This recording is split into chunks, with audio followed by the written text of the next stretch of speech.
구약성경 시편 121편 말씀입니다. 제가 가지고 있는 성경으로는 구약성경 896페이지 시편 121편 말씀 우리 같이 읽도록 하겠습니다. 시편 121편 1절부터 8절까지 말씀 제가 먼저 1절 읽고 우리 성도님들이 2절 읽고 같이 교독으로 봉독하겠습니다. 내가 산을 향하여 눈을 들리라. 나의 도움이 어디서 올까? 여호와께서 너를 실족하지 아니하게 하시며 너를 지키시는 이가 졸지 아니하시리로다.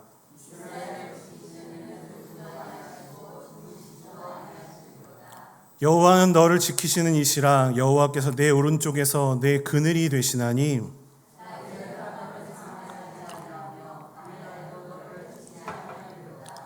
여호와께서 너를 지켜 모든 환난을 면하게 하시며 또 내 영혼을 지키시리로다. 너의 출입을 지금부터 영원까지 지키시리로다. 아멘. 이 시편 121편 말씀을 가지고 나의 도움이 어디서 올까라는 제목으로 말씀을 나누겠습니다.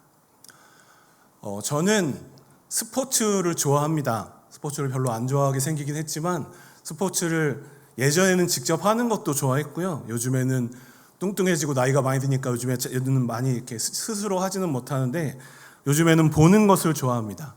그 중에서도 제가 제일 좋아하는 스포츠는 농구라는 스포츠입니다.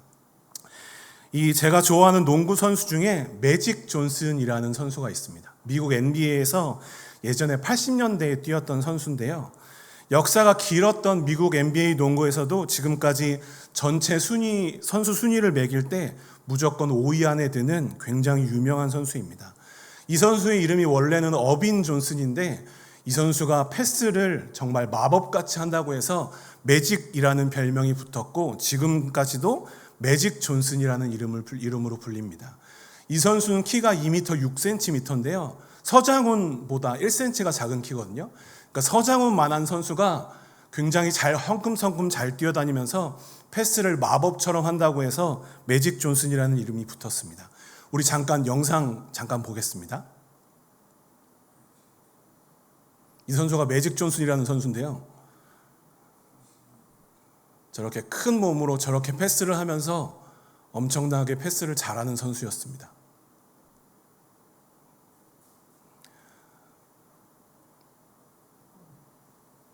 네, 이렇게 패스를 잘하면서 저 레이커스 팀에서 여러 번의 우승을 했던 아주 좋은 선수였습니다.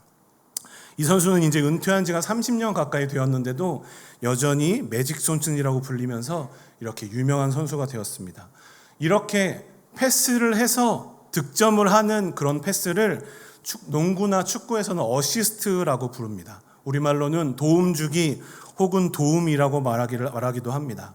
골을 넣기 위해서는 이렇게 도움을 주는 패스, 어시스트라는 패스가 필요합니다. 간혹 혼자 힘으로 돌파해서 골을 넣는 경우도 있지만 그보다는 훨씬 더 많이 이렇게 어시스트를 받아서 패스를 받아서 골이 만들어지게 됩니다. 미국 농구 NBA에서 활약하는 선수들은 모두 그렇게 개인 능력이 엄청납니다. 하지만 그들이 그렇게 아무리 뛰어나더라도 그들도 다른 선수들이 이렇게 어시스트, 도움을 주지 못하면 골을 기록할 수 없고 경기에서 승리할 수 없습니다. 생각해보면 누구나 그런 것 같습니다. 사람들과 만나 교제하고 도움을 받는 일이 없이 독불장군처럼 살아가는 사람은 아무도 없을 것입니다. 사람은 누구나 도움을 주고 도움을 받으면서 사회 속에서 살아갈 수밖에 없습니다. 그래서 아리스토텔레스는 인간은 사회적 동물이라고 말했는지도 모르겠습니다. 저는 아직 결혼을 못해서 아기가 없습니다. 그런데 제 여동생이 결혼을 해서 조카들을 낳았는데 그 조카들을 키우는 것을 보면서 제가 생각한 것이 있습니다.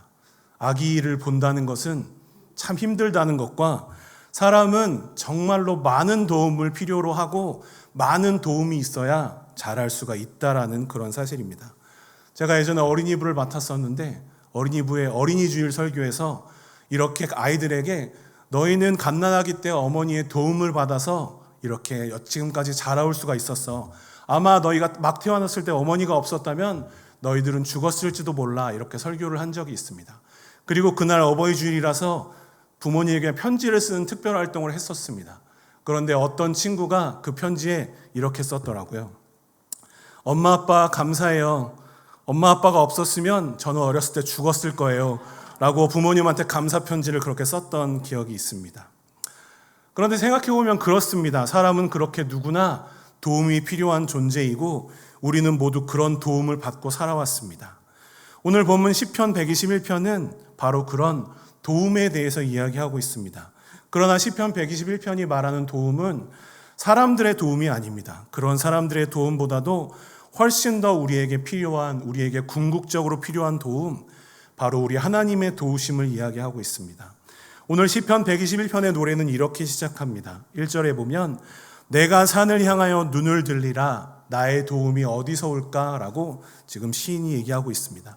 시인인 나가 지금 산을 향하여서 눈을 들었습니다. 그러면서 나의 도움이 어디서 올까라고 묻는 것입니다. 그리고 시인은 스스로 이렇게 대답합니다. 우리 2절 말씀을 같이 한 목소리로 읽겠습니다. 2절입니다. 시작. 나의 도움은 천지를 지으신 여호와에게서로다. 아멘. 이 고백이 바로 우리의 고백이 되어야 할 줄로 믿습니다. 우리의 도움은 오직 천지를 지으신 여호와 하나님께로부터만 우리에게 오는 줄로 믿습니다. 오늘 시편 121편 말씀은 우리가 인생길을 살아가면서 어떻게 하나님의 도우심을 경험할 수 있는지를 우리에게 말해줍니다.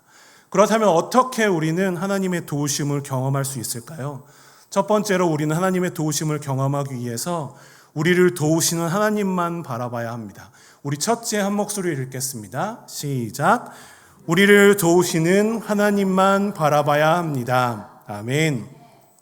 이 시편 121편은 많은 사람들이 즐겨 읽고 또한 암송하는 시 가운데 하나인 시편입니다. 이 시편의 표제는 성전에 올라가는 노래라고 되어 있습니다.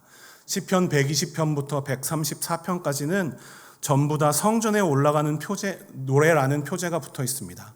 학자들은 이 15편에 이르는 성전에 올라가는 노래 시리즈 시편이 이스라엘 백성들이 성전을 향하여서 올라가면서 부른 노래라고 말합니다. 하나님은 모세에게 주신 율법을 통해서 이스라엘의 모든 남자들이 1년에 3번씩 성막에 나와서 성전에 나와서 여호와께 제사를 드리라고 말씀하셨습니다. 그래서 이스라엘 백성들은 무교절, 맥추절, 수장절, 초막절에 이 세 절기를 지키기 위해서 1년에 3번씩 성전이 있는 예루살렘으로 향했습니다. 그렇게 1년에 3번씩 세 절기 때 예루살렘에 있는 성전을 향하여 가면서 부른 노래들이 바로 이 성전에 올라가는 노래들이라고 학자들은 본 것입니다. 그리고 또한 또 다른 해석도 있습니다. 아수르에 의해서 흩어졌던 북이스라엘 백성들과 바벨론의 포로로 잡혀갔던 남유다 백성들이 나중에 이제 포로에서 풀려나서 성전에 있는 예루살렘을 향하여 돌아오면서 지어 불렀던 그런 노래라는 해석도 있습니다.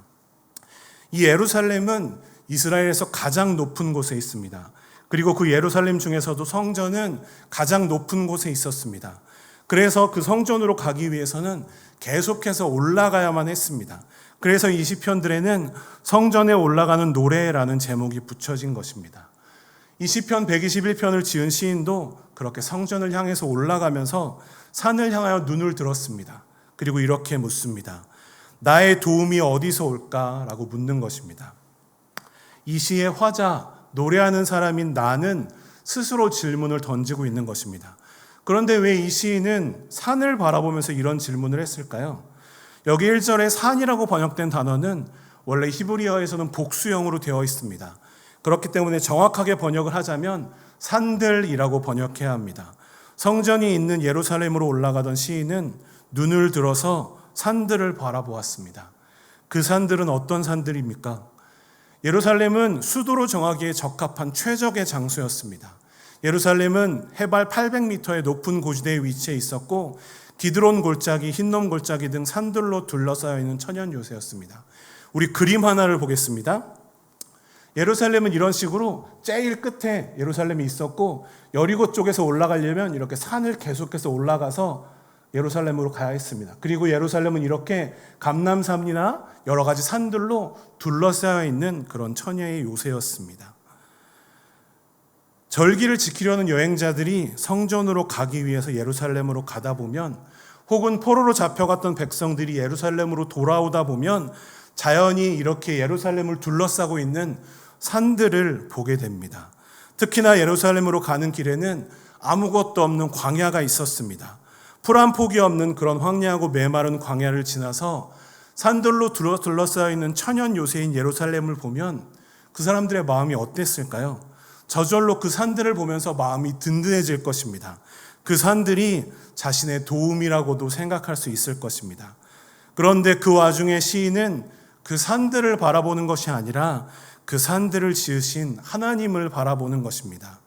눈을 들어서 산들을 바라보면서 그렇게 예루살렘을 둘러싸고 있는 산들에 감탄하고 기뻐하는 것이 아니라 그 산들을 지으신, 천지를 지으신 하나님을 바라본 것입니다. 그리고 시인은 스스로 이렇게 노래합니다. 우리 2절 말씀 다시 한 목소리로 읽겠습니다. 2절입니다. 시작. 나의 도움은 천지를 지으신 여호와에게서로다. 아멘. 우리는 다른 사람의 도움이 없이는 살아가기가 힘든 존재입니다. 그렇지만 우리는 우리에게 주는 사람의 도움 이전에 우리에게 주는 모든 도움이 하나님께 달려있다는 것을 반드시 알아야 할 줄로 믿습니다. 우리를 둘러싸고 있는 환경이 좋을 수가 있습니다. 모든 일이 다 잘 갈 때도 있을 것입니다. 그럴 때 우리는 그렇게 좋은 환경을 바라보는 것이 아니라 잘 되어가는 우리의 일과 우리의 능력을 바라보는 것이 아니라 우리를 그때에도 도우시는 오직 하나님만 바라봐야 할 줄로 믿습니다. 또한 우리를 둘러싸고 있는 환경이 나쁠 때도 있을 것입니다. 모든 것이 잘 안 되어가고 힘든 시간이 올 때도 있을 것입니다. 그럴 때에도 우리는 그런 어려움 때문에 절망하는 것이 아니라 그때도 우리를 도우시는 하나님만 바라봐야 할 줄로 믿습니다. 시편 121편과 같이 성전에 올라가는 노래 중 하나인 시편 123편은 이렇게 고백합니다. 시편 123편 1절과 2절 우리 같이 한 목소리로 읽겠습니다. 시작. 하늘에 계시는 주여 내가 눈을 들어 주께 향하나이다. 상전의 손을 바라보는 종들의 눈같이 여주인의 손을 바라보는 여종의 눈같이 우리의 눈이 여호와 우리 하나님을 바라보며 우리에게 은혜 베풀어 주시기를 기다리나이다. 아멘. 우리가 우리의 눈을 들어서 하나님을 바라볼 때, 하나님을 향할 때 하나님께서 은혜를 베푸셔서 우리를 도우실 줄로 믿습니다. 오늘 시편 121편 기자의 고백처럼 또한 시편 123편의 고백처럼 우리의 도움은 오직 하나님께로부터만 오는 줄로 믿습니다. 인생의 모든 순간에서 다른 어떤 것이 아니라 오직 하나님만 바라보시는, 능히 우리를 도우실 수 있는 그 하나님만 바라보시는 저와 우리 성도님들이 되시기를 바랍니다. 어떻게 하나님의 도우심을 경험할 수 있을까요? 두 번째로는 우리가 하나님의 도우심을 경험하기 위해서는 우리는 우리를 지키시는 하나님만 따라가야 합니다. 우리 둘째 한 목소리를 읽겠습니다. 시작. 아멘. 우리가 시편 121편을 읽다 보면 흥미로운 것이 있습니다. 그것은 1절과 2절을 노래하는 화자와 3절부터 8절까지 노래하는 화자가 다르다는 것입니다. 1절과 2절의 화자는 1인칭입니다. 그러니까 내가 나를 향해서 말하고 있습니다. 그런데 3절부터 8절까지의 화자는 갑자기 2인칭을 씁니다. 내가 너를 향하여 지금 말하고 있는 것입니다. 2절에서 나의 도움은 천지를 지으신 여호와에게서부터 온다라고 말하던 화자는 3절부터는 이제는 너를 향하여 말씀합니다. 여기서 너가 누구인지는 명확하게 알 수 없습니다. 하지만 확실한 것이 있습니다. 그것은 여기서의 너가 하나님이 지키시는 사람이며 하나님이 택하신 하나님의 백성이라는 것입니다. 우리 3절과 4절 말씀 같이 한 목소리로 읽겠습니다. 3절과 4절 말씀 같이 한 목소리로 읽겠습니다. 시작. 여호와께서 너를 실족하지 아니하게 하시며 너를 지키시는 이가 졸지 아니하시리로다. 이스라엘을 지키시는 이는 졸지도 아니하시고 주무시지도 아니하시리로다. 아멘. 여기 4절에 보면 우리말 성경에서는 번역하고 있지 않지만 히브리어에 보면 4절의 앞에 힌네라는 단어가 있습니다. 이 히브리어 단어는 보라 혹은 진실로라고 번역할 수 있는 단어입니다. 그러니까 4절은 이렇게 번역할 수 있습니다. 보라, 이스라엘을 지키시는 이는 졸지도 아니하시고 주무시지도 아니하시면서 너희를 지키신다라고 그렇게 번역할 수 있는 것입니다.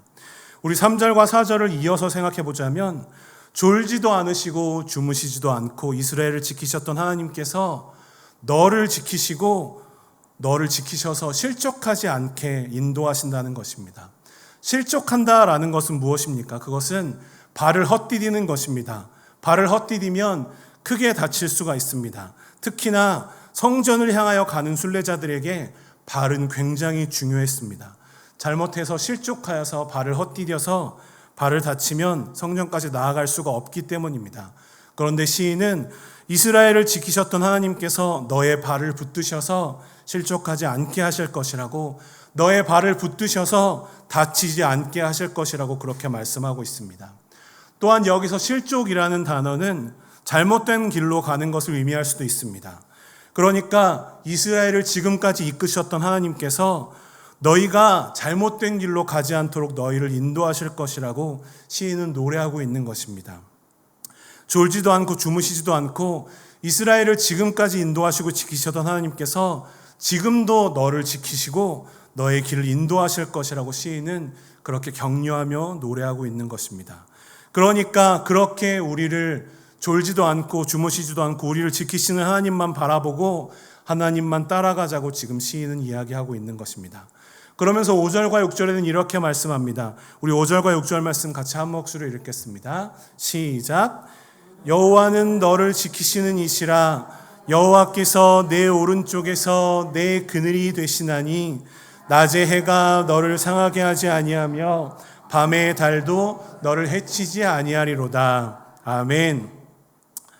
하나님은 너를 지키시는 분이라고 시인은 노래하고 있습니다. 여호와 하나님은 너의 오른쪽에서 너의 그늘이 되신다라고 노래하고 있습니다. 하나님이 너의 오른쪽에서 그늘이 되신다는 것은 어떤 의미입니까? 하나님께서 오른쪽에서 그늘이 되어주셔서 낮의 해가 너를 상하지 못하게 하며 밤의 달도 너를 해치지 못할 것이라고 이야기하는 것입니다. 이 이스라엘이 있는 팔레스타인 지역은 기온도 매우 높지만 햇빛이 매우 강한 지역이었습니다. 그렇게 햇빛이 강한 지역에 사는 이스라엘 백성들에게 하나님이 그늘이 되어주실 것이라고 말씀하는 것입니다. 성전을 향해 나아갈 때, 하나님께 나아갈 때 낮의 해가 너를 상하게 할 수도 있지만 하나님께서 너의 그늘이 되셔서 너를 상하게 하지 못하게 하실 것이라는 것입니다. 하나님께서 그렇게 너를 지키실 것이라고 노래하는 것입니다. 또한 밤의 달도 그런 순례자들을 해칠 수 있었습니다. 달이 상징하는 밤은 누구에게나 두려운 시간이었습니다. 밤에는 잠을 자야 하는데 그렇게 잠을 잘 때가 순례자에게 가장 위험한 순간이었습니다. 야생동물의 습격을 받을 수도 있고 강도를 만날 위험도 있었습니다. 또한 온도가 금방 올라가는 만큼 온도가 금방 떨어져서 해가 지고 나면 일교차가 매우 심했습니다. 그러한 기후는, 또한 낮은 기온은 순례자의 건강에도 영향을 줄 수 있었습니다. 그런데 그러한 밤의 달도 너를 해칠 수 없을 것이라고 시인은 노래하고 있습니다. 왜냐하면 하나님께서 지키시고 인도하실 것이기 때문입니다. 이 5절과 6절의 말씀은 이스라엘 백성들에게 광야에서 인도하셨던 하나님을 생각하게 했을 것입니다. 출애굽기 13장 21절과 22절을 보면 여호와께서 그들 앞에서 가시며 낮에는 구름 기둥으로 그들의 길을 인도하시고 밤에는 불기둥을 그들에게 비추사 낮이나 밤이나 진행하게 하시니 낮에는 구름 기둥 밤에는 불 기둥이 백성 앞에서 떠나지 아니하니라라고 말씀하고 있습니다. 이스라엘 백성들이 애굽을 나와서 광야길을 갈 때 하나님께서는 이스라엘 백성들 앞에서 가시면서 구름 기둥과 불 기둥으로 이스라엘 백성들을 인도하셨습니다. 낮에는 구름 기둥으로 이스라엘 백성들이 잘못된 길로 가지 않도록 인도하시면서 낮의 해가 이스라엘 백성들을 상하지 못하게 하셨습니다. 또한 밤에는 불 기둥으로 이스라엘 백성들이 인도하시면서 밤의 달이 이스라엘 백성들을 상하지 못하게 인도하신 것입니다. 시인은 그렇게 이스라엘 백성들을 이 땅 가운데로 인도하신 하나님께서 지금 너희 순례자들을 지키시고 인도하실 것이라고 노래하고 있습니다. 그렇게 이스라엘을 이끄셨던 하나님께서 지금 너희의 하나님이 되어서 너희를 인도하실 것이라는 그런 고백인 것입니다. 이것은 우리에게도 동일한 고백이 되는 줄로 믿습니다. 그때 이스라엘을 인도하시고 지켜주셨던 하나님이 지금 우리의 하나님이 되셔서 우리를 인도하시고 우리를 지켜주시는 줄로 믿습니다. 그렇게 이스라엘을 이끄셨던 것처럼 지금도 동일하게 우리를 지키시고 우리를 인도하시는 하나님만 따라가시는 저와 우리 성도님들이 되시기를 바랍니다. 우리가 그렇게 하나님의 인도하심을 따라갈 때 하나님이 우리에게 때를 따라 돕는 은혜를 부어주실 줄로 믿습니다. 우리가 하나님을 따라갈 때 하나님께서 우리 오른쪽에서 우리의 그늘이 되셔서 낮의 해와 밤의 달이 우리를 해치지 못하도록 우리를 반드시 지켜주실 줄로 믿습니다. 지금까지 인도하셨던 하나님께서 오늘도 내일도 우리를 인도하시고 우리를 도우실 줄로 믿습니다. 그렇게 우리를 인도하시고 우리를 도우시는 하나님만 따라가시는 저와 우리 성도님들이 되시기를 바랍니다. 어떻게 하나님의 도우심을 경험할 수 있을까요? 세 번째로는 우리가 하나님의 도우심을 경험하기 위해서는 모든 환난을 면하게 하시는 하나님을 의지해야 합니다. 우리 셋째 한 목소리로 읽겠습니다. 시작. 아멘. 우리 오늘 본문 7절과 8절 말씀 같이 한 목소리로 읽겠습니다. 7절과 8절입니다. 시작. 여호와께서 너를 지켜 모든 환난을 면하게 하시며 또 내 영혼을 지키시리로다. 여호와께서 너의 출입을 지금까지 영혼까지 지키시리로다. 아멘. 이스라엘 전역에서 절기를 지키기 위해서 성전으로 가는 길은 쉬운 길이 아니었습니다. 아주 멀고 험한 길이었고 환난이라고 말할 정도로 힘든 일이 있을 수도 있는 길이었습니다. 그런 길을 가는 사람들에게 지금 시인은 하나님께서 너를 지키셔서 모든 환난을 면하게 하실 것이라 그렇게 말씀합니다. 성경은 많은 곳에서 하나님을 믿는 사람들에게, 하나님을 따라가는 사람들에게 환난이 있을 것을 이야기합니다. 그런데 우리가 왜 환난을 겪는지, 우리가 왜 어려운 일을 겪는지 우리는 명확하게 알 수 없습니다. 우리가 겪는 어려움, 우리가 겪는 환난은 하나님께서 우리를 훈련하시는 것일 수도 있고 우리의 죄 때문에 일어나는 것일 수도 있고 악한 마귀의 공격과 악한 세상 때문에 우리에게 나타날 수도 있습니다. 그 중에 분명히 무엇이라고, 어떤 것이 우리에게 환난으로 나타난다고 우리는 말할 수 없습니다. 하나님을 믿는 우리에게도 환난과 어려움이 있다는 것은 우리가 다들 분명하게 알고 있는 사실입니다. 하지만 그것보다 더욱더 분명한 사실은 그런 환난 중에서도, 그런 어려운 일들 중에서도 하나님께서 우리를 지키시고 우리를 도우신다는 사실입니다. 우리가 환난을 겪을 때, 우리가 엄청나게 괴로운 시간들을 보낼 때 하나님께서 우리와 함께 하시고 우리를 붙들어 주실 것입니다. 우리가 환난 가운데 있을 때 하나님께서 우리에게 도움을 베푸셔서 반드시 그 환난을 면하게 하실 것입니다. 그래서 고라 자손들은 이렇게 노래했습니다. 우리 시편 46편 1절부터 3절까지 말씀 같이 한 목소리로 읽겠습니다. 시작.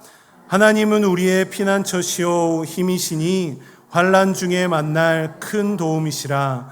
그러므로 땅이 변하든지 산이 흔들려 바다 가운데 빠지든지 바닷물이 솟아나고 뛰놀든지 그것이 넘침으로 산이 흔들릴지라도 우리는 두려워하지 아니하리로다. 아멘. 고란 자손들이 두려워하지 않는 이유가 무엇입니까? 하나님께서 환난 중에 만날 큰 도움이 되시기 때문입니다. 그렇게 하나님께서 우리의 피난처이자 우리의 힘이시자 우리의 도움이 되시기 때문에 우리는 환난 중에 어려움이 올 때 더욱더 하나님만 의지하고 하나님만 바라봐야 할 줄로 믿습니다. 우리가 그렇게 하나님만 바라보고 하나님만 의지할 때 하나님께서 우리에게 큰 도움의 손길을 베푸실 줄로 믿습니다. 우리가 하나님을 바라볼 때 하나님께서 우리를 환난 중에서 건져주실 줄로 믿습니다. 또한 8절에 보면 하나님께서 우리의 출입을 지금부터 영원까지 지키신다라고 말씀합니다. 말 그대로 우리가 들어가고 나갈 때 그 어디서나 하나님께서 우리를 지키시며 영원까지 끝까지 우리를 지키실 것이라고 그렇게 말씀하는 것입니다. 우리가 환난과 어려움 중에 지칠 수가 있습니다. 그래서 우리는 하나님을 떠나려고 할 수도 있을 것입니다. 하지만 하나님은 우리를 떠나지 않으시는 줄로 믿습니다. 우리가 하나님을 떠날지라도 하나님은 우리를 포기하지 않으실 것입니다. 우리가 하나님을 떠날지라도 하나님은 우리를 붙드시고 인도하셔서 다시 하나님께로 돌아오게 우리를 인도하실 것입니다. 하나님은 한번 부르신 사람을 절대로 포기하지 않으시는 분이십니다. 그렇기 때문에 여러분은 잘못 걸리신 것입니다. 하나님께서 여러분을 절대로 놓아주지 않으실 것입니다. 그 어느 곳에 가든지 하나님께서 여러분을 따라다니실 것입니다. 그래서 바울은 이렇게 고백합니다. 로마서 8장 38절과 39절 말씀 우리 같이 한 목소리로 읽겠습니다. 시작.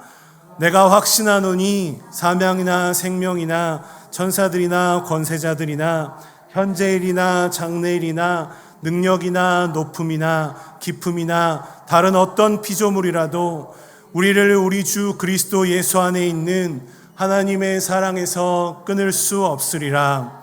아멘. 바울의 고백처럼 그 어떤 것도 우리를 하나님의 사랑에서 끊을 수 없는 줄로 믿습니다. 우리에게 그 어떤 환난과 어려움이 닥쳐올 때라도 우리를 향한 하나님의 사랑이 그 환난과 어려움보다 더욱더 크다는 것을 잊지 마시는 우리 성도님들이 되시기를 바랍니다. 환난 가운데 있을 때, 어려움과 괴로움 가운데 있을 때 더욱더 우리의 도움이 되시는 하나님만 의지하시는 저와 우리 성도님들이 되시기를 바랍니다. 우리가 하나님만 의지할 때 그 어떤 문제보다 더 크신 하나님께서 환난 중에서도 우리를 끝까지 지키시고 우리를 끝까지 인도하실 줄로 믿습니다. 제가 예전에 미국에서 공부했던 적이 있습니다. 그 미국에서 공부할 때 제가 이제 신학교에서 공부를 해서 헬라어 시험을 봤었습니다. 근데 그 헬라어 시험을 볼 때 그 헬라어 과목을 가르치는 교수님이 한국분 교수님이었는데 그분이 이제 시험을 볼 때 이렇게 말씀하셨습니다. 시험을 보러 들어올 때 너희가 가지고 들어올 수 있는 것은 딱 헬라어 성경 하나뿐이다. 헬라어만 적혀 있는 성경입니다. 그 성경 하나만 가지고 들어와서 내가 지정하는 본문을 헬라어에서 영어로 해석하고 나가면 된다라고 말씀하셨습니다. 그게 헬라어 수업 기말고사였습니다. 그런데 한 가지만 내가 너희에게 도움을 주겠다. 그건 뭐였냐면 그 헬라어 성경에는 뒤쪽에 헬라어 사전이 있었습니다. 그래서 그 헬라어 성경 뒤쪽에 있는 사전은 너희가 봐도 된다라고 이렇게 말씀을 하셔서 저는 그 말을 믿고 헬라어 사전에 있는 걸 잘 하고 그래서 이제 열심히 공부를 하고 시험에 들어갔습니다. 그런데 시험에 들어갔더니 그 시험을 이제 감독하던 사람은 교수님이 아니고 조교였거든요. 근데 그 조교는 그 말을 전달을 받지 못한 것 같았습니다. 그래서 뒤에 있는 헬라어 사전을 보면 안 된다고 이야기하는 겁니다. 저는 그 사전을 봐도 되는 줄 알고 공부를 해서 갔는데 그 사전을 보면 안 된다고 하니까 그냥 헬라어만 보고 성경을 해석해야 했습니다. 제가 시험을 잘 봤을까요? 못 봤을까요? 당연히 못 봤습니다. 네, 공부를 제대로 안 했기 때문에 그렇게 하지 않았기 때문에 시험을 못 봤습니다. 그래서 제가 그 시험을 보고 나와서 페이스북에다가 이렇게 올렸습니다. 뭐라고 올렸냐면 잘 보이시는지 모르겠네요. 마지막 시험을 깔끔하게 망치고 나니 헛되고 헛되며 헛되고 헛되니 모든 것이 헛되도다 라는 탄식을 이렇게 페이스북에다 올렸습니다. 그런데 재미있는 것은 저와 그 교수님이 페이스북 친구였다는 것입니다. 그리고 그 교수님이 한국 분이었다는 거죠. 그래서 그 시험을 보고 5월 7일 날 시험을 보고 그 다음 날에 학교에서 5분 정도 거리에 있던 한국 식당에 갔습니다. 근데 그 식당에서 우연히 그 교수님을 마주쳤습니다. 그런데 그 교수님이 저한테 왜 시험을 못 봤냐고, 그렇게 왜 시험을 못해서 그렇게 헛되냐고 그렇게 글을 올렸냐고 저한테 물으셨습니다. 그래서 제가 교수님한테 교수님이 그 시험 때 헬라어 사전을 뒤에 있는 헬라어 사전을 봐도 된다고 말씀하셨는데 조교가 연락을 못 받았는지 보면 안 된다고 했습니다. 그래서 시험을 못 봤습니다. 라고 그렇게 말씀을 드렸습니다. 그랬더니 교수님이 내가 수업 시간에 그렇게 말을 했었지 내가 조교한테 전달을 못했나 보다 라고 하시면서 어떻게 해주셨을까요? 보조 점수를 주셨습니다. 그러면서 내가 보조 점수를 줄 테니까 그러면 가서 페이스북에 또 글을 올릴 거냐고 물어보셨습니다. 그래서 제가 점수를 더 주시면 제가 당연히 글을 올리죠 라고 해서 이렇게 그 다음에 글을 올렸습니다. 뭐라고 올렸습니까? 모든 것이 헛된 줄만 알았는데 그래도 미리 예비하신 하나님의 은혜가 있구나. 한 학기 동안 인도하신 하나님 감사합니다 라고 그렇게 글을 올렸습니다. 저는 그렇게 전혀 생각하지도 못했는데 예비하셨던 하나님의 은혜를 그렇게 공부를 하면서도 체험한 적이 있었습니다. 우리가 인생을 살아간다는 것은 마치 순례자의 모습과도 같습니다. 오늘 시편 121편이 노래하는 것처럼 인생길을 걸어가다 보면 모든 것이 잘 되는 날도 있고 모든 것이 잘 안 되는 날도 있을 것입니다. 그런 인생의 날들에 이 시편 121편 말씀을 기억하시면 좋겠습니다. 모든 것이 잘 되는 날에도 하나님께서 우리의 도움이 되실 줄로 믿습니다. 모든 것이 잘 안 되는 날에도 하나님께서 우리의 도움이 되시는 줄로 믿습니다. 우리의 도움은 오직 천지를 지으신 여호와 하나님께로부터만 오는 줄로 믿습니다. 졸지도 않으시고 주무시지도 않은 하나님께서 우리를 반드시 지켜주실 줄로 믿습니다. 우리의 그늘이 되어서 낮의 해와 밤의 달이 우리를 해치지 못하게 하시며 우리를 모든 환난 가운데서 반드시 지켜주실 줄로 믿습니다. 하나님께서 우리의 영혼을 지켜주시고 우리의 출입을 지금부터 영원까지 지켜주실 줄로 믿습니다. 그렇게 오늘까지도 우리의 도움이 되셨고 내일부터도 우리의 도움이 되실 하나님만 바라보시고 하나님만 따라가시고 하나님만 의지하며 살아가시는 저와 우리 성도님들이 되시길 간절히 바랍니다. 우리 같이 기도하겠습니다.